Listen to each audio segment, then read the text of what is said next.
હવે આપણે સૌ જેમને સાંભળવા માટે આતુર છીએ, ઘણા સમયથી રાહ જોઈએ છીએ, ગરવા ગિરનારની ગોદ એટલે કે જુનાગઢમાંથી આ એક એવું તત્વ પાક્યું કે જેમણે સમગ્ર ગુજરાતના ખેડૂતોને ઘણા બધા નુકસાનમાંથી બચાવી લીધા.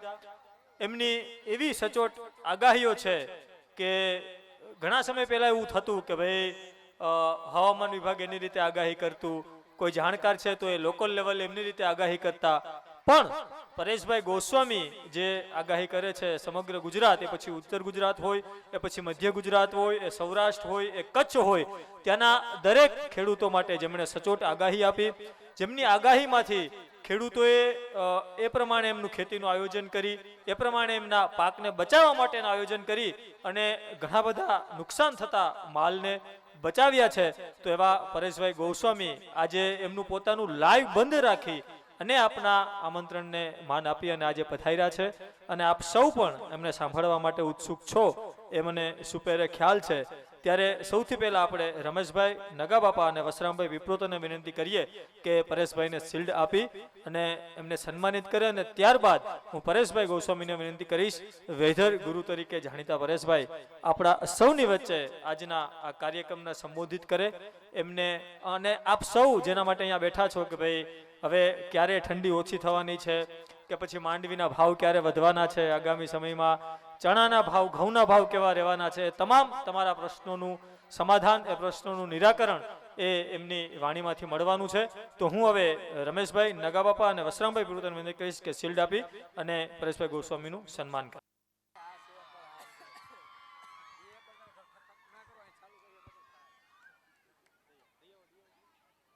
તો દ્વારકાની ધરતી છે, સૌભાગ્ય છે કે દ્વારકાની ધરતી ઉપર આવવાનો મોકો મળે. અવારનવાર દ્વારકાની ધરતી ઉપર આવ્યા, કોઈ ને કોઈ કારણસર આવ્યા, અને મહત્વના મુદ્દાઓ અમારી પાસે હોય, ખેતી કે હવામાન માટેના કોઈ ને કોઈ કામો માટે આવતા હોય છે. પણ આજે જે આ કાર્યક્રમની અંદર આવવાનું થયું, આ એક વિશેષ કાર્યક્રમ છે કે આજે ભાણવડ અને આ જામખીરસરા ગામ અને આ ધરતી ઉપર આપણા જે નિશાળના પટાંગણમાં એકઠા થયા છે. એટલે સૌ પ્રથમ તો આ એક જગ્યા એવી છે, આ જગ્યાનું હું નતમસ્તક વંદન કરું છું. આજે આ કાર્યક્રમની અંદર અતિથિશ્રીઓ ઉપસ્થિત છે, જેમાં અશોકભાઈ ભટ્ટ કે જેમણે એનિમલ લવર તરીકે ઘણું બધું કામ કર્યું છે, નંદીઓને સાચવ્યા, ખૂબ સારી બાબત છે. આમ તો અમે અનેક જગ્યાએ નંદીઓની ચિંતા કરતા હોય છે, પણ અશોકભાઈ ભટ્ટે એક ખૂબ સારું કામ કર્યું. એ સાથે જામનગરથી ડૉક્ટર વિકાસાબેન સરાડ એ ઉપસ્થિત છે, નેહલબેન છે, અને યુટ્યુબમાં નાના બાળકોને ખૂબ મજા આવતી હશે, ગગુડિયાભાઈ તરીકે ઓળખતા હશે એ ભોળાભાઈ, અને આ સ્કૂલના ટ્રસ્ટીઓ તથા જે ગુરુજનો. આજે આમ તો આ એન્યુઅલ ફંક્શન જેને આ સ્કૂલ દ્વારા જે નામ આપવામાં આવતું હોય છે, મારો તો આ વિષય નહીં, ખેતીવાડીનો માણસ, ખેડૂતનો માણસ, ને હું પોતે ખેડૂત, પણ આજે જે એન્યુઅલ ફંક્શન એટલે લગભગ હું માનું ત્યાં સુધી દર વર્ષે આ ફંક્શન થતું હશે. એટલે એક વર્ષ પૂરું થાય ત્યારે પાછું આ થાય, એટલે આવતા વર્ષે થશે. એટલે મને અટલજીની એક કવિતા યાદ આવે છે કે ઝુલસા થા જેઠ માસ શરદ ચાંદની ઉદાસ, સિસકી ભરતે સાवन का अंतर घट रीत गया, एक बरस बीत गया, एक बरस बीत गया, एक बरस बीत गया. એમ આજે આ એક વર્ષ વીત્યું છે, પાછું પણ વર્ષ વીતે. પણ મને હું બેઠો તો દરેક કૃતિઓ જોતો હતો, એન્કરને પણ હું બહુ વ્યવસ્થિત સાંભળતો હતો, ત્યારે એટલું ચોક્કસ કહી શકાય કે આપણો વિસ્તાર, તમે વચ્ચે એવો શબ્દ વાપર્યો હતો કે આ વિસ્તાર થોડોક પછાત છે.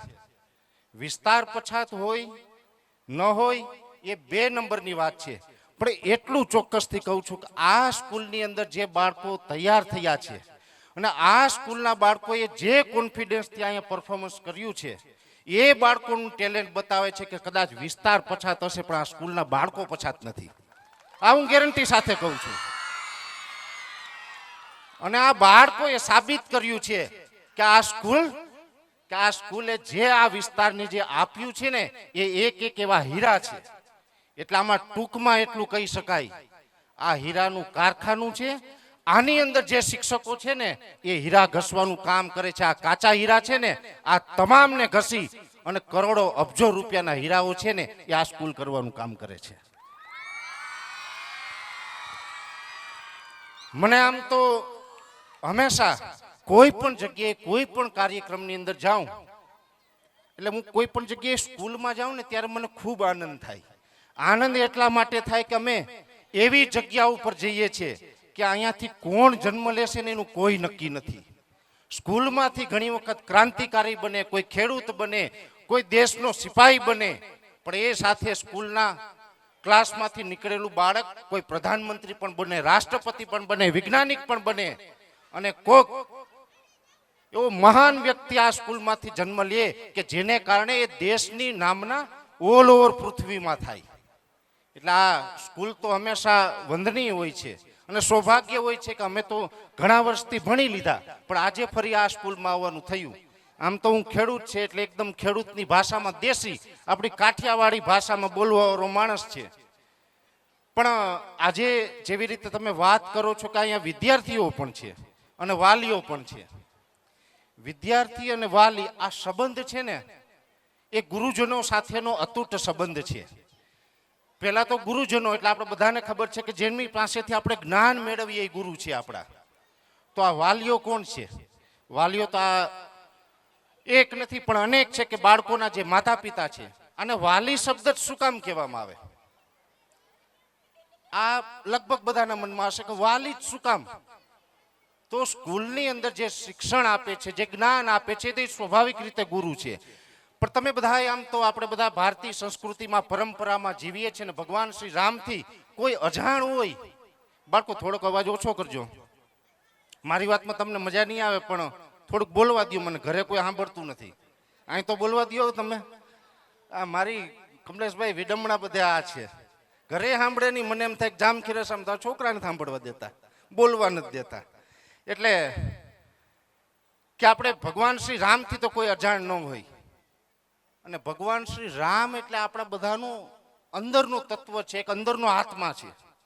અને ભગવાન શ્રી રામની આપણે બધા એ કહાનીઓ સાંભળી ત્યારે મારા ગુરુ અને શિષ્ય વચ્ચેના જે સંબંધમાં કેવું છે કે ભગવાન શ્રી રામ જ્યારે વનમાં હતા ત્યારે વનમાં અનેક રાક્ષસોનો સંહાર કરતા ગયા, અનેક પાપી માણસોનો સંહાર કરતા ગયા. એ લંકા પહોંચ્યા ને ત્યાં સુધીમાં અનેક અધર્મીઓને માર્યા. એમાં તમે બધા એ સાંભળ્યું હશે કે સુગ્રીવ ને વાલી એ બે ભાઈઓ હતા. અને વાલીનો દીકરો હતો અંગદ, કે જે આપણે રામ સેતુ બાંધ્યો ને ત્યાં સુધી એની સાથે ને યુદ્ધ લડાણું ત્યાં સુધી એની સાથે. અને લંકાની અંદર રાવણને જઈને ચેલેન્જ આપીને કે હું પગ મૂકી દઉં, તમારા દરબારમાં કોઈ હોય ને તો મારો પગ ઊંચો કરી દે તો યુદ્ધ નથી કરવું, રામની હાર હું સ્વીકારી લઈશ. એ રાવણના દરબારની અંદર જેનો કોઈ પગ નો ઊંચો કરી શક્યો એ અંગદ, એ અંગદના પિતા એટલે વાલી. અને એ વાલીનો વધ જ્યારે ભગવાન શ્રી રામ દ્વારા કરવામાં આવ્યો, પણ વાલી અધર્મી હતો, પાપી હતો, પણ એને એટલું ચોક્કસ ખબર હતી કે આ જે શ્રીરામ છે ને એ જે કરશે ને યોગ્ય હશે. હું ભલે આજે મારા પાપનું પ્રાયશ્ચિત કરું છું, મારા પાપને કારણે મને મારવામાં આવે છે, પણ આ કરશે ને યોગ્ય કરશે. એટલે મરતા મરતા પણ અંગદનો હાથ વાલીએ રામના હાથમાં સોંપ્યો કે આ તારા ગુરુ, આ તને જે કહે તારે કરવાનું. એટલે વાલીએ જ્યારથી પણ ગુરુ માનીને અંગદનો હાથ રામના હાથમાં સોંપ્યો ને ત્યારથી કોઈ પણ બાળકનો હાથ ગુરુના હાથમાં સોંપવામાં આવે ને એ તમામને ત્યારથી વાલી કહેવામાં આવે.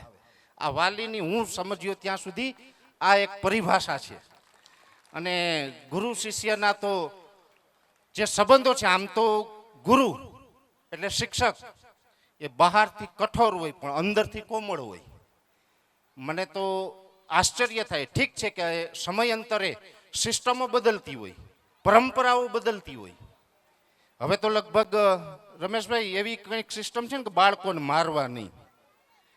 અમે માર ખાઈને ભણ્યા છે, આ નરી વાસ્તવિકતા છે. અને તમે એમાંથી જ હશે, કમલેશભાઈ એમાંથી જ હશે.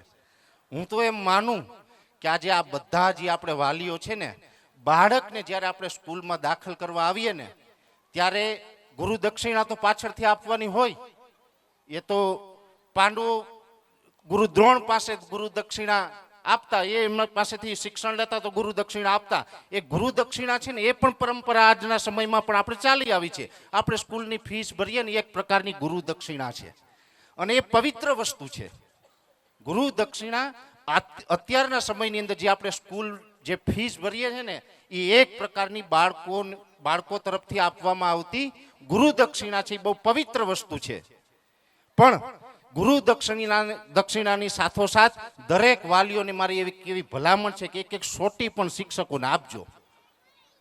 સોટી એટલા માટે આપવાની છે કે આપણે આપણા બાળકોને યોગ્ય રીતે તૈયાર કરવાના છે ને હું ચોક્કસ માનું છું.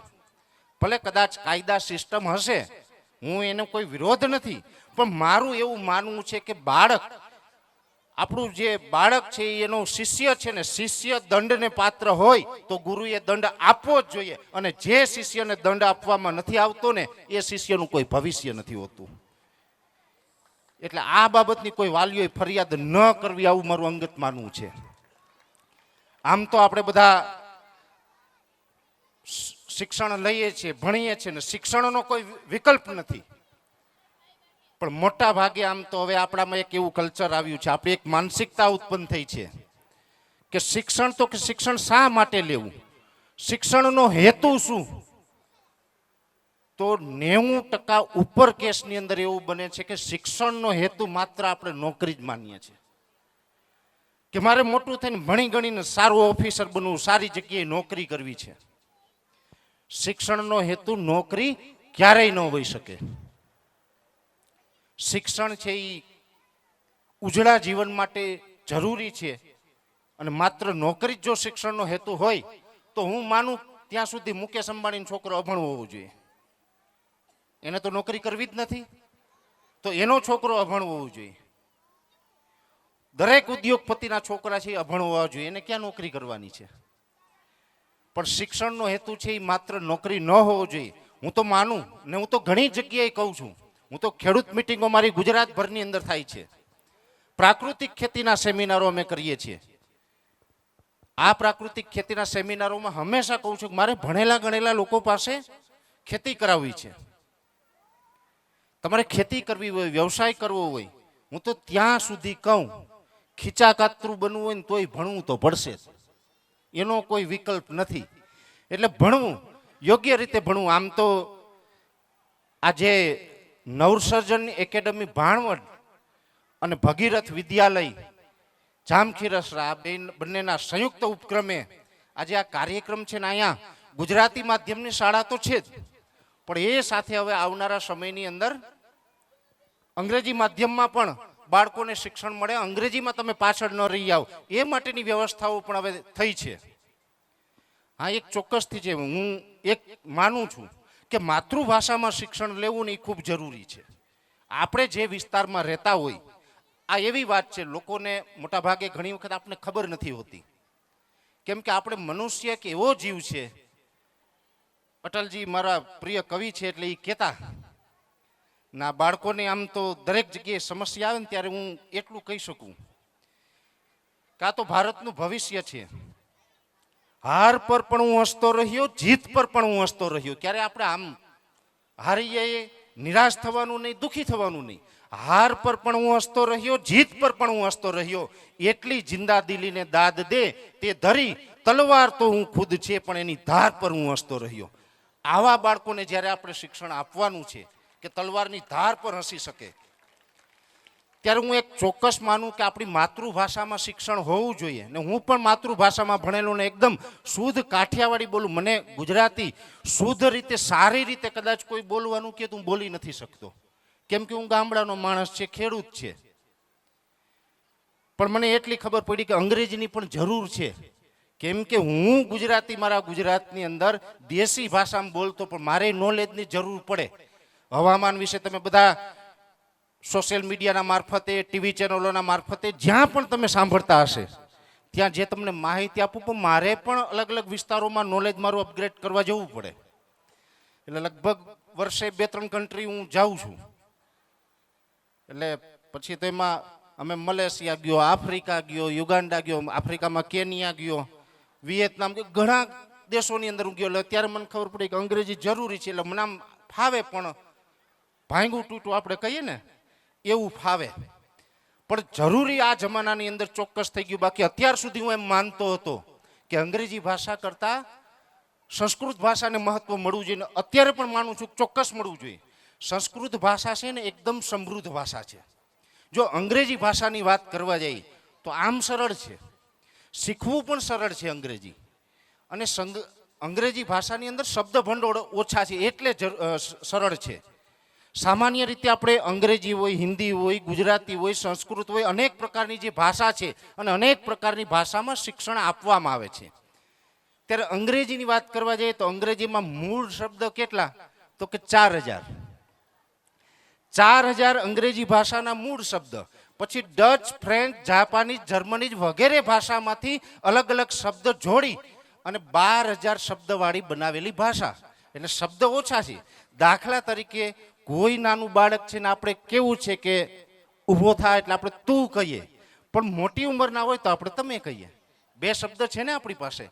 જ્યારે અંગ્રેજીમાં યુ હોય, યુ, પછી એમાં બીજો શબ્દ ના હોય. એટલે 12000 શબ્દવાળી કોઈ ભાષા હોય તો આ અંગ્રેજી ભાષા. જ્યારે આપણી ગુજરાતી ભાષા છે એની અંદર અનેક શબ્દ છે. 40880 જેટલા શબ્દ ગુજરાતી ભાષાની અંદર છે. હિન્દીની અંદર 53900 ઉપર કાંઈક છે, મને એક્ઝેક્ટ યાદ નથી.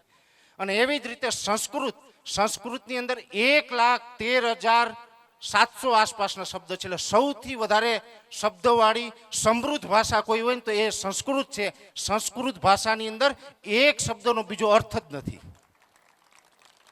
એટલે હું તો મારો વિષય નહીં આ શિક્ષણ, નાના વિશે હું બહુ ન બોલી શકું, પણ મેં ગવર્મેન્ટને ઘણી વખત ભલામણ કરી કે સંસ્કૃત વિષય છે ને એને ભણાવો, બાળકોને ખૂબ ભણાવો. ને સંસ્કૃત જે રેગ્યુલર બોલે એની અંદર શરીરની સ્નાયુની એટલી કસરત થાય કે ક્યારેય બીમાર ન પડે. ગંભીર બીમારીથી પણ સંસ્કૃત છે ને એ દૂર રાખે. એટલી બધી એક્સરસાઇઝ થાય. જે આપણે સવારે યોગા કરીએ ને જે આપણે એનર્જી મળે ને એવી એનર્જી સંસ્કૃત ભાષા બોલવાથી પણ મળે.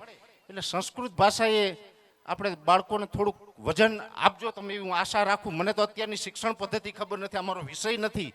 આ તો એમને વાત કરું છું ખાલી, અમારા વિષય વિરુદ્ધનું છે. મારું આમાં એટલું બધું જ્ઞાન ન હોય, પણ મને પ્રેમ છે સંસ્કૃત ભાષા વિશે ને આવું બધું માનું છું. એટલે આપણે ભાષાઓમાં તો શિક્ષણ જે કાંઈ આપણી માતૃભાષામાં લઈએ છીએ, પણ એની સાથોસાથ અંગ્રેજી ભાષાની અંદર પણ ભગીરથ વિદ્યાલય આ જામખીરસરાની અંદર જે વ્યવસ્થાઓ ઊભી થાય છે, એટલે મને એટલું ચોક્કસ વિશ્વાસ છે કે હવે ગામડાઓ છે ને એ પછાત નથી. અને એમાં પણ પછાત એટલા માટે નથી કે જામખીરસરાની અંદર આજે જે બાળકોએ પરફોર્મન્સ કર્યું હતું ને, હું એટલું વિશ્વાસપૂર્વક કહું છું ને, અહીંયા તમારા આ સ્કૂલના ગ્રાઉન્ડમાં ઊભો ને એટલે નથી કહેતો, કેમ કે મારો સ્વભાવ છે, મને જે હોય ને એ સત્ય આમ ખુલ્લું કહી દેવાનું. મને ખોટું બોલતા કે ખોટું આમ કોઈની વાહવાહી કરવાનું એવું કંઈ ફાવતું નથી. પણ મને એટલી ચોક્કસ ખબર છે કે આ સ્કૂલના બાળકોમાં, પછી એ ટ્રસ્ટી શ્રીએ તૈયાર કર્યા હોય કે આ સ્કૂલના શિક્ષકોએ તૈયાર કર્યા હોય, આ બાળકોને જે રીતે તૈયાર કર્યા છે ને, હું જેટલા દેશ ફર્યો ને એમાં મેં ઘણા સ્કૂલના કાર્યક્રમ જોયા. આ તમારું કાર્યક્રમ જે હતો ને એ સૌથી સવાયો લાગ્યો તમારા બાળકોનો. એટલે હું એટલું કહું કે અહીંયા જે બાળક ભણે છે ને એને સંપૂર્ણપણે આજના જમાનામાં આજે જે કંઈ આધુનિક યુગ ચાલી રહ્યો છે, 21મી સદી ચાલી રહી છે, અને 21મી સદીની અંદર જે મુખ્ય પ્રવાહ છે, જે મુખ્ય ધારા છે ને, આ ધારાની અંદર બાળકોને લઈ જવા માટે ભગીરથ વિદ્યાલય જામખીરસરા છે સંપૂર્ણપણે સક્ષમ છે. આવી સંપૂર્ણ અનુભૂતિ આજે મને થઈ. એટલે ટ્રસ્ટીઓ, આ શાળા અને આ શાળાના તમામ ગુરુજનોને મારા તરફથી ખૂબ ખૂબ અભિનંદન. અને તમારી પાસે હું એવી આશા રાખું કે આવું ને આવું કામ આવનારા સમયમાં પણ તમે કરતા રહ્યો. તમે એટલા માટે કરતા રહ્યો કે મારે ભણેલા છોકરાઓ પાસે ખેતી કરાવવી છે. ખેતી એટલા માટે કરાવવી છે, શિક્ષણ ખૂબ જરૂરી છે, પણ મારી સમસ્યા છે અંદરની મારી સમસ્યા એ છે કે પ્રાકૃતિક ખેતી હોય, હવામાનની વાતો હોય, આ બધું લઈને હું તો ગામડે ગામડે ફરું છું. અલગ અલગ જગ્યાએ સેમિનાર થાય છે, અને અમારી કન્ડિશન તો એ જ હોય કે ખેડૂતો આવો, ખાલી સાંભળો. માત્ર એક platform weather TV, Paresh Goswami એક પ્લેટફોર્મ ગુજરાતમાં એવું છે કે જે કોઈ નથી કરી શક્યું ને અમે કરવાનો પ્રયત્ન કર્યો છે.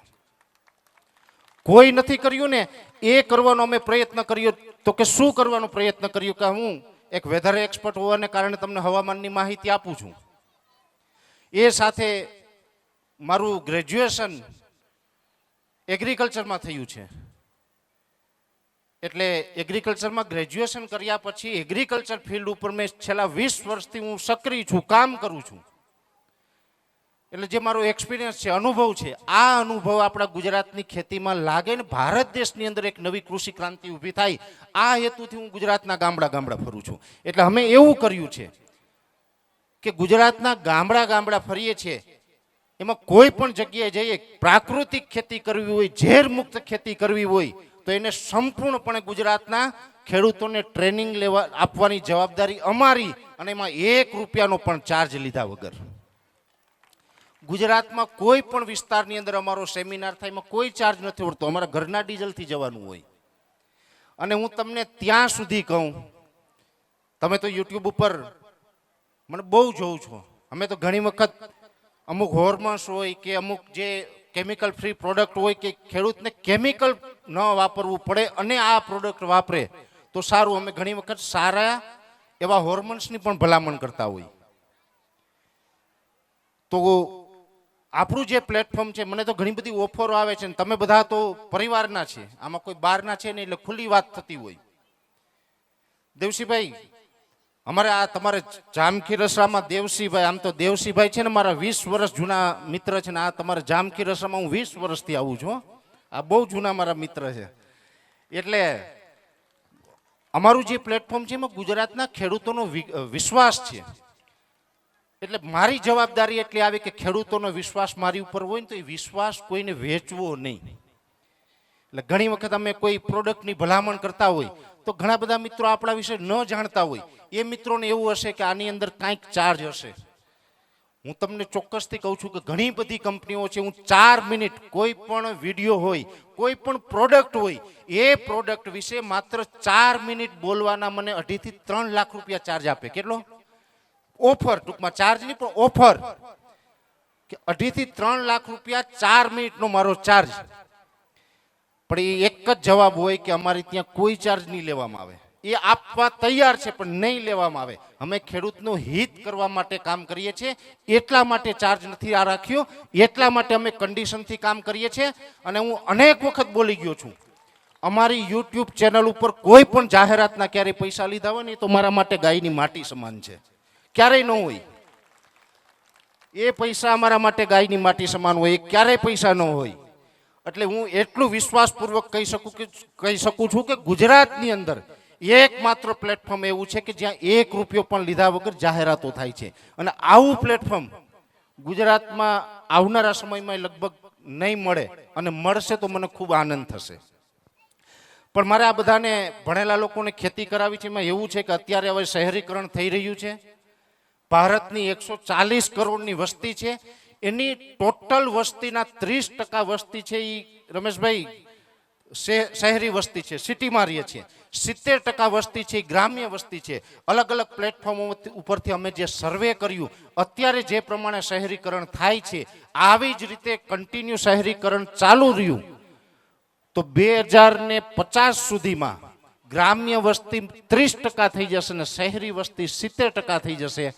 અને આ પરિસ્થિતિનું નિર્માણ થશે તો એક સમય એવો પણ દેખાઈ રહ્યો છે કે અનાજ, કઠોળ અને શાકભાજી જે આપણી મૂળ જરૂરિયાતો છે ને, આ જરૂરિયાત માટે આપણે આફ્રિકા ખંડમાંથી આ તમામ ચીજ વસ્તુઓ, ખાદ્ય પદાર્થ આયાત કરવા પડે, આવી પરિસ્થિતિનું નિર્માણ થશે. એટલા માટે અમે અપીલ કરી રહ્યા છીએ કે ખેતી તરફ આવવું, ખેતી તરફ આવવું. પણ હવે મોટા ભાગે બની રહ્યું છે બધા શહેરી તરફ જાય. અને એમાંય મારા જેવા માણસની વિડંબણા એ છે કે માણસ ભણે, એ ભણે પછી સારું ક્વોલિફિકેશન હોય, એને ગવર્મેન્ટ જોબ મળે, કલેક્ટર બને, કોઈ ડીવાયએસપી બને, ડીએસપી બને, જે બને તે આગળ વધે તો એમાં આનંદ. પણ જેને સરકારી નોકરી મળે એ સરકારી નોકરીમાં જાય, જેને પ્રાઇવેટ નોકરી મળે, કંપનીમાં કોઈ એન્જિનિયર હોય, કોઈ ડોક્ટર બને, જે બને એ પ્રાઇવેટમાં જાય, છેલ્લે પછી કોઈ ઉદ્યોગ ધંધામાં જાય. અને છેલ્લે કોઈ કારખાનામાં 15 થી 25,000માં મજૂરી કરવા જાય, પણ ગામડામાં રહેવું નથી. પછી આ બધાને જેને જેને સેટિંગ આવે એ બધા નીકળતા જાય. કોઈ ગવર્મેન્ટ નોકરી, પ્રાઇવેટ નોકરી, ઉદ્યોગ, ધંધો, વેપાર, જ્યાં અનુકૂળ આવે ત્યાં ગોઠવાઈ ગયા. જે ક્યાંય સેટિંગ ન આવે ને એની પાસે મારે ખેતી કરાવવાની. આ નરી વાસ્તવિકતા. ક્યાંય સેટિંગ ન થયું ને એ કે હવે આપણે ક્યાંય ન થયેલા, એટલે હવે આપણે રહેશું ગામડામાં. એ કે ખેતી કરશું, એટલે ક્યાંય આપણે સેટિંગ ન આવે એની પાસે ખેતી કરાવવાની. તો એવી રીતે આપણે હું ભારત દેશની અંદર એક નવી કૃષિ ક્રાંતિ ઊભી કરી શકશું. એટલા માટે કહું છું કે ભણેલા ગણેલા છોકરાઓને રાખો. આમ તો કઠોર બોલવા વાળો છું, એટલે કદાચ ખબર નથી કે મને આમ યોગ્ય છે કે નહીં, પણ મારો પ્રયત્ન એવો છે કે રીએ છોકરાઓ ગામડામાં, એના માટે વડીલોને હું બહુ કોસવું છું. આજે પણ અહીં બેઠેલા વડીલો છે ને એને મારે ક્યાંક કોસવવા છે. કદાચ મને એટલી ખબર પડે કે હું જે તમને આગ્રહ કરું છું, જે માટે હું તમને અપીલ કરું છું, એ ગમશે કે નહીં ગમે મને નથી ખબર, પણ મને એટલી ખબર છે કે મારી ખેતીનું ભવિષ્ય એમાં છે. કદાચ ન ગમે ને દુનિયા મને ન સ્વીકારે ને તો હું કઈ એ માટે થઈને છે નહીં. મારો એવો કોઈ મોહ નથી કે મારી કોઈ પબ્લિસિટી થાય, અને એવા કોઈ હું વેમમાં રખડવા વાળો માણસ નથી. પણ એટલું ચોક્કસથી કહું છું કે મોટા ભાગે લગભગ હું માનું ને ત્યાં સુધી, બાળકો શાંતિ, હું માનું ને ત્યાં સુધી 90% કેસમાં તો બધાના ઘરની સમસ્યા એ છે કે ગામડામાં રહે ને છોકરો ખેતી કરશે ને તો કોઈ દીકરી નહીં દે. સાચું કે નહીં? મોટા ભાગની સમસ્યા આ છે કે અમારા છોકરાનો સંબંધ નહીં થાય. પણ આ માનસિકતાઓની અંદર આપણે બધાએ દીકરીઓને એટલી કોસવી કે અત્યારની દીકરીઓને ગામડામાં રહેવું નથી, ખેતી કરવી નથી, ઢોર રાખવા નથી, વાહિંદુ કરવું નથી, ગાયો ભેહો દોવી નથી. આ રીતે આપણે દીકરીઓને બહુ કોસવી. એટલે હું તો કોઈ પણ પ્રશ્ન આવે ને એટલે પ્રશ્નને સહજ સ્વીકારી ન લઉં, એના વિશે રિસર્ચ કરું. અનેક રિસર્ચો મેં એમાંય પણ કર્યા. ગુજરાતના ગામડા ફેરો મેં છે ને ગામડાની દીકરીથી લઈ અને ટોપ લેવલનું એજ્યુકેશન લીધેલી દીકરીઓ સુધી પણ મેં અભિપ્રાયો લીધા, મેં જોયું, જાણ્યું, સમજ્યું. એ પછી મને ખબર પડી કે ક્યાંક આપણા વડીલોની પણ ભૂલ છે. આજે 21મી સદી છે, ટેકનોલોજીનો યુગ છે ને એમાં પણ હમણાં જ બાળકોએ અહીંયા સોશિયલ મીડિયાનું જે કંઈ કૃતિ રજૂ કરી તમારી સામે, ફેસબુક, ઇન્સ્ટાગ્રામ, યુટ્યુબ વગેરે. આ ટેકનોલોજી આ 21મી સદીની એવી ટેકનોલોજી છે કે આપણે દરેક વ્યક્તિ સાથે નથી અને દરેક વ્યક્તિ સાથે છે. સોશિયલ મીડિયા એટલે કોઈ સાથે નથી પણ દરેક વ્યક્તિ આપણી સાથે છે, બધા કનેક્ટ છે, બધા જોડાયેલા છે. આ 21મી સદીની અંદર આપણા ગામડામાં જન્મેલી દીકરી એ યુટ્યુબ, ફેસબુક, ટ્વિટર, ઇન્સ્ટાગ્રામ વગેરેના માધ્યમથી જોવે કે દિલ્હી, જયપુર, ઉદયપુર, હૈદરાબાદ, બેંગ્લોર, મુંબઈ આની દીકરી કેવું જીવે છે. એટલે ન્યાની લાઈફસ્ટાઈલ આખી તમને બધાને ખબર હશે કેવી હાઈફાઈ લાઈફસ્ટાઈલ, અને હોવી જ જોઈએ. હું એમ માનું સમયની સાથે પરિવર્તન થવું જોઈએ. મારા દાદા હતા ને એ ધોતી પહેરતા, સાહેબ ધોતી પહેરતા. અમે તો ગોસ્વામી ને ધોતી જ હોય. મારા દાદા ધોતી પહેરતા, મને ખબર છે. મારા પપ્પાએ પેન્ટ ને શર્ટ પહેર્યા. હું જીન્સ પહેરું, ટી શર્ટ પણ પહેરું, મને મજા આવે એ પહેરું છું. મારા દાદાને કદાચ એ જમાનામાં કીધું હોત કે ટી શર્ટ પહેરો તો ન પહેરે, કેમ કે એનું જીવન અલગ હતું, એનો કાર્યકાળ અલગ હતો. પણ આજની યુવા પેઢી છે ને એ જે જીવે છે ને એ 21મી સદીમાં જીવે છે. અને આપણે વડીલો છે ને આપણી કોઈ એવી તાકાત નથી કે આ 21મી સદીમાં જે આધુનિકરણ થઈ રહ્યું છે ને એને આપણે રોકી શકીએ. કેમ કે આપણે બહુ રોકવાના પ્રયત્ન કરીએ ને એટલે આ પેઢી તમને મને ગામડામાં મૂકી અને સિટીમાં જશે. એક વાત તો આપણે માનવી પડશે કે હૈદરાબાદમાં દીકરી જન્મે એ ભારતની દીકરી છે. જયપુરમાં હોય, દિલ્હીમાં હોય, મુંબઈમાં હોય કે બેંગ્લોરમાં જન્મે ને એ દીકરી પણ ભારતની છે ને. જામ ખીરસરામાં જન્મે ને એ દીકરી પણ ભારતની છે. જામ ખીરસરાની દીકરી હોય કે બેંગ્લોરની દીકરી હોય, બધાયનો અધિકાર એક સરખો છે. બધાનો એક અધિકાર એક સરખો છે. એટલે કે ન્યા લાઈફસ્ટાઈલ જે જીવાય છે ને એવી હવે આપણે જીવવા દેવી પડશે. આપણે થોડુંક એમાં બ્રેક મારવાનું બંધ કરવું પડે, આવું મારું ચોક્કસ માનવું છે. અને આપણા દીકરાના હોય, આપણે ખેતી કરતા હોય, આપણી પાસે સગવડ હોય અને 4 વ્હીલ કાર લઈને વાડીએ જાય તો એ આપણા માટે ગૌરવની વાત કહેવાય. હું આમ ન ચલાવી લઉં, મારી ઘરે તો આ કોઈ દી બને નહીં, આ માનસિકતા મૂકવી જ પડશે, નકર આપણી ખેતી ભાંગી જશે. હવે પછી આપણે પહેરવેશો ઉપર પણ બહેનોને બહુ પ્રતિબંધો મૂક્યા. હવે 21મી સદી આવી ગઈ, હવે આપણે બધું થોડુંક છોડવું પડશે. એટલે પહેરવેશો ઉપર પણ બહુ પ્રતિબંધ ન મૂકો. ખાલી પહેરવેશો માટે થઈને જો આપણી દીકરીઓને છે અહીંથી સુરત હોય તો સંબંધ કરી આવી શરત રાખવી પડતી હોય તો આ બહુ દુઃખની વાત છે. એટલે આ મારી તમને તમામ વડીલોને ટકોર છે કે હવે આ બધું છોડીએ. આપણે પહેરવેશો ઉપર બહુ અંકુશ કે આપણે નક્કી ન કરવું, જે આજના જમાનામાં હાલતું હોય હાલવા દઈએ.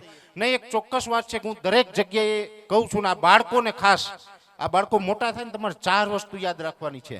એ આપણે પણ યાદ રાખવાની, આ લોકોને કહું યાદ રાખવાની. જીવનમાં કોઈ પણ માણસની પ્રગતિ થાય અથવા તો માણસ પડી જાય એમાં 4 એના મુખ્ય પાયા હોય. 4 એ 4 વસ્તુમાં એક પણ વસ્તુને જો તમે ટચ થઈ ગયા એટલે તમે પડી ગયા. અને 4 માંથી એક પણ વસ્તુને ન અડો એટલે દુનિયાની કોઈ તાકાત તમને દુખી ન કરી શકે, ભગવાન પણ દુખી ન કરી શકે. એ હું વારંવાર દરેક જગ્યાએ ઉલ્લેખ કરું છું કે એ બરબાદીના 4 પાયા છે. એ એક છે માંસ, બીજું મદિરા, ત્રીજું પરસ્ત્રી અને ચોથું જુગાર. માંસ, મદિરા, પરસ્ત્રી ને જુગાર, આ 4 વસ્તુનો ત્યાગ કરે ને એ માણસને ભગવાને દુખી ન કરી શકે. એટલે બાળકોએ તો ખાસ, આપણે બધા તો મોટા તો હવે ઠીક છે, વાંધો જ નથી કોઈને કઈ, બધા આપણે ભીડ છે, કોઈ કઈ હવે આપણે તો બધા હિન્દુ સંસ્કૃતિમાં માનવા વાળા એટલે કઈ ખાતા પીતા હોય જ નહીં. કદાચ મિત્રો સાથે કોક દિવસ ક્યાંક સોડા પીવા વાડીએ જતા હોય, બાકી કોઈને કઈ તકલીફ નથી.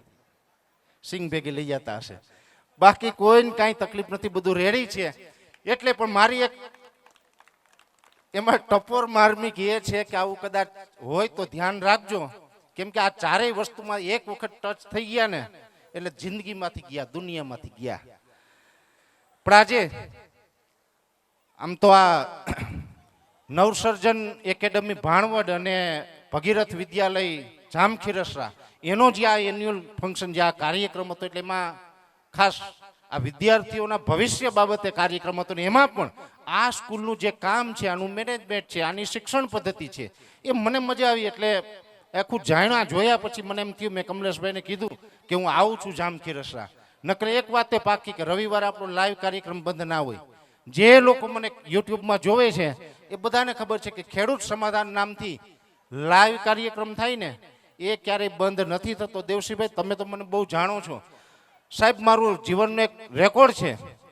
મારા દાદીમાનું નિધન થયું હતું ને તે દિવસે મેં મારો લાઈવ કાર્યક્રમ બંધ નહોતો રાખ્યો, પણ આજે બંધ રાખ્યું. મારા દાદીમાના નિધન સમયે જો મેં લાઈવ કાર્યક્રમ બંધ ન રાખ્યો હોય, રવિવાર હતો તે દિવસે, તો પણ બંધ ન રાખ્યો. આજે એટલા માટે બંધ રાખ્યો કે તમારું જે કાંઈ શિક્ષણ પદ્ધતિ છે ને એનાથી હું પ્રભાવિત છે, મને ખરેખર ખૂબ ગમી છે.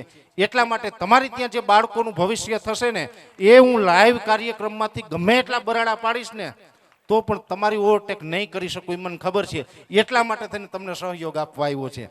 એટલે ફરીથી એક વખત તમને ને તમારી ટીમને ખૂબ ખૂબ અભિનંદન. અને શિક્ષણમાં મને બધી ખબર નથી પડતી, મને એટલી ખબર પડે છે કે આ માસ્તરું ભણાવે સારું આપણી ખેડૂત ભાષામાં. રેડી, કાંઈ ઉપાધિ કરતા નહીં. એટલે આ શિક્ષણ વિશે આમ જો કે બહુ બોલવા જાઉં તો મારું વિષય નથી, એટલે કાંઈ બહુ બોલવાનું ન હોય. પણ ભાઈએ જે વાત કરી હતી કે હવામાન વિશેની, છેલ્લી લીટીમાં મારે આપને એ કહેવું છે, બહુ આપનો સમય નથી લેવો કેમ કે ઘણા બધા કાર્યક્રમો તમે જોયા, નિહાળ્યા, પણ હવામાનની અંદર હમણાં કંઈ બહુ મોટો બદલાવ થવાનો નથી. સામાન્ય છૂટાછવાયા ઝાકળ વરસાદ, ધુમ્મસ છે એ કદાચ જોવા મળે, એ અપવાદરૂપ રહેશે, એનાથી કોઈ મોટો બદલાવ નહીં આવે. હા, એક ચોક્કસથી છે, અત્યારે આપણે મિક્સ ઋતુનો અનુભવ કરી રહ્યા છે. મિક્સ ઋતુ એટલે કે દિવસે ઉનાળો અને રાત્રે શિયાળો. અત્યારે આપણે થોડીક ઠંડી લાગે, શિયાળા જેવો અનુભવ થાય, દિવસે આપણે ઉનાળા જેવો અનુભવ થાય, છતાં પણ અત્યારે તાપમાન છે ને એ 30 થી લઈ અને 33 ડિગ્રીની રેન્જમાં જોવા મળશે. જ્યારે પણ 35 ડિગ્રીને પ્લસ તાપમાન થાય ને ત્યારથી ઉનાળાની શરૂઆત થઈ કહેવાય. અને એટલે બસ આ તાપમાનમાં થોડાક બદલાવો આવવાના છે. બાકી હમણાં કોઈ કમોસમી વરસાદ એટલે કે માવઠાની હમણાં કોઈ શક્યતાઓ નથી. ઉનાળો છે એકંદરે રેગ્યુલર સારો જ જોવા મળશે. એટલે આપણે જે આકરી ગરમી જે આપણે દર વર્ષે સહન કરીએ છીએ ને એના માટે બધા તૈયાર રહેજો. એ આકરો તાપ તો દર વર્ષે પડે ને આ વર્ષે પડવાનો. પછી આપણે એમ કહીએ કે હવે બહુ તાપ પડે, પણ તાપ તો પહેલાંય પડતા હતા. પણ પહેલાં આપણા બાપદાદા ખેતરમાં એટલી મહેનત કરતા હતા ને એસીમાં નહોતા બેસતા. હવે આપણે એસીમાં બેસીએ ને થોડીક એની હેબિટ પડી ગઈ છે. બાકી આપણું 42 થી લઈને 45 ડિગ્રી જ હોય. અને 42 થી લઈને 45 ડિગ્રી તાપમાન છે ને એ તાપમાનની અંદર આપણા ખેડૂતો સતત મહેનત કરે, અનાજ, કઠોળ, શાકભાજી વગેરે એ તૈયાર કરીને આ દેશ દુનિયાને આપે ને એના માટે એને સેલ્યુટ કરવી જોઈએ. ગુજરાતનો હોય, દેશના હોય કે વિશ્વનો કોઈ પણ ખેડૂત હોય. આમ તો આપણો ઓલો નારો છે જય જવાન જય કિસાન. આપણા પૂર્વ પ્રધાનમંત્રી હતા લાલ બહાદુર શાસ્ત્રીજી, એની આ નારો આપેલો. અને એને તો ઘણી બધી સંસદમાં ચર્ચા કરેલી. આપણા ઇતિહાસમાં તમે ક્યારેક ગૂગલ કરજો, 5 સપ્ટેમ્બર 1963 આપણી સંસદની અંદર એક ડિબેટ થયેલી. 3 આના બનામ 15 આના. આજે ઇતિહાસમાં એનું નામ છે. 1 बीघा खेती और 1 गाय, अपनी खेती अपनी राय. 1 વીઘો જમીન અને 1 ગાય પ્રતિ વ્યક્તિ જે દેશ પાસે હોય એ ક્યારે દેશ દુખી ન થાય. 1 बीघा खेती और 1 गाय, अपनी खेती अपनी राय. हर हाथ को काम, हर खेत को पानी. આવી ઘણી બધી ચર્ચાઓ છે કે જે આપણા સંસદના ચોપડામાં સોનાના અક્ષરે લખાઈ ગઈ છે. પણ એ લાલ બહાદુર શાસ્ત્રીમાં એક નારો આપ્યો હતો જય જવાન જય કિસાન. અને એના માટે ખરેખર મને ખૂબ આદર છે. જય જવાન એટલે કે આપણો જે દેશનો જવાન છે એ -45 ડિગ્રી તાપમાન જે બોર્ડર ઉપર હોય ને ત્યાં -45 ડિગ્રી તાપમાનમાં ઊભી અને તમારી મારી રક્ષા કરે એ જવાન. અને કિસાન કે +45 ડિગ્રી તાપમાનમાં કામ કરે. એટલે જય જવાન જય કિસાન આ દેશના મુખ્ય આધાર સ્તંભ છે. આ આધાર સ્તંભને પણ ખરેખર હું નતમસ્તક વંદન કરું છું. અને આજે આ સ્કૂલના કાર્યક્રમમાં આવ્યો એટલે આપણે ઘણી બધી વ્યવસ્થાઓના ભાગરૂપે બોલવાનું જે કાંઈ સમય હોય, મર્યાદા હોય. બાકી તમને બધાને ખબર છે કે આપણું લાંબુ લેક્ચર હોય ને ખેતી વિશે વધારે હોય. પણ આજે જે કાંઈ આ સ્કૂલનો કાર્યક્રમ હતો બાળકો માટે આ આવનારું ભવિષ્ય છે. અને આવનારા ભવિષ્યની અંદર આ સ્કૂલમાંથી બાળકો છે એ ભણી ગણીને ખૂબ આગળ નીકળે. આ સ્કૂલનું, ગામનું ને આ પંથકનું નામ તો રોશન કરે, પણ આ સ્કૂલમાંથી એવા બાળકો નીકળે કે સંપૂર્ણ દેશનું નામ રોશન કરે ને એવી મારી શુભેચ્છાઓ. વિશેષ આમ તો બધા અલગ અલગ ફિલ્ડમાં ભણતા હોય, મારું ફિલ્ડ કાંઈ અલગ છે. હું વેધર એક્સપર્ટ છે, હવામાનની જે કાંઈ હલચલ હોય એના વિશે માહિતી આપતો રહું છું. પણ સાહેબ તમારી સ્કૂલનું બાળક કોઈ પણ હોય, બધાને મૂંઝવતો પ્રશ્ન હશે કે આ વેધર એક્સપર્ટ બનવું હોય તો શું કરવું પડે. વેધર એક્સપર્ટ બનવું હોય તો પહેલા 12 ધોરણ પાસ કરો ત્યારે સાયન્સમાં કરો, પછી બીએસસી એગ્રી કરો. બીએસસી એગ્રીની અંદર મિટિયોલોજી નામનો જે વિષય આવે છે એ વિષય ઉપર તમે ભણી લ્યો. એ વિષય ઉપર તમે ભણી લેશો એટલે વેધર ઉપર, હવામાન ઉપર તમારું ગ્રેજ્યુએશન કમ્પ્લીટ થશે. એ ગ્રેજ્યુએશન પછી તમારે કોઈ પણ સારા વેધર એક્સપર્ટ પાસે 2 વર્ષ ટ્રેનિંગ લેવી પડે. 2 વર્ષ. એટલે જો તમારી સ્કૂલમાંથી કોઈ પણ બાળક છે વેધર એક્સપર્ટ બનવાનું હોય ભવિષ્યમાં, તો મારા તરફથી, કેમ કે તમે આટલું બધું કરો તો મારા તરફથી હું તમને એક પ્રોમિસ આપીને જાઉં છું. જુનાગઢમાં મારી ઓફિસ છે, મારી લેબ છે, તમામ મારું જે કાંઈ છે બધું જુનાગઢમાં છે. આ સ્કૂલનું કોઈ પણ બાળકને વેધર એક્સપર્ટ બનવું હોય તો બીએસસી એગ્રી મિટિયોલોજી સાથે થઈ જાય. પછી 2 વર્ષની જે એની ટ્રેનિંગ હોય એ બાળકને પહેર્યા કપડામાં જુનાગઢ આવી જવાનું, રહેવું, ખાવું, પીવું બધી ખર્ચો મારો અને 2 વર્ષમાં ભારતના સંપૂર્ણ ભારતના સારામાં સારા હવામાન નિષ્ણાત બનાવી અને એવા હવામાન નિષ્ણાત બનાવી દો કે મીડિયાવાળા એનું ઇન્ટરવ્યૂ લેવા માટે પડાપડી થાય ત્યાં સુધી પહોંચાડી દેવાની જવાબદારી મારી. આ મારી પ્રોમિસ. એટલે આ બાળકો ખૂબ આગળ વધો. શિક્ષણ છે એ જરૂરી છે અને આ શિક્ષણની યાત્રામાં મારા જેવું ક્યાંય પણ કાંઈ પણ કામ પડે તો ગમે ત્યારે તમારા ગુરુજનોને વાત કરીને અમને આદેશ કરજો. આ સાથે મારી વાતને હું પૂર્ણ કરું છું. વંદે માતરમ. ભારત માતા કી જય.